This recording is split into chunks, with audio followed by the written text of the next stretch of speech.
ฮัลโหลอยู่ไสตอนนี้เอาของมาส่งให้เด้ออันนึงก็เอานะไว้ได้ระวังกล้องลอยก็เด้อ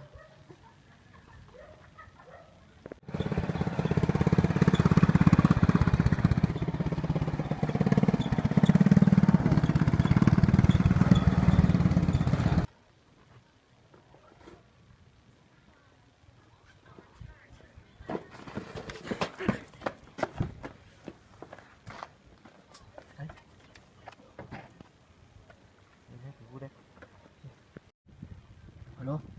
มาไว้เด้อในของก็ได้หมดได้กล้องร้อนได้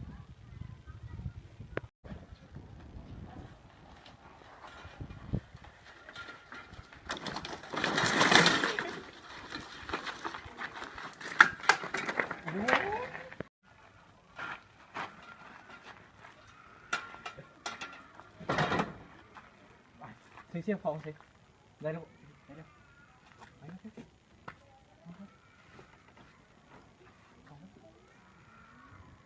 เคยอยู่ร่วมกัน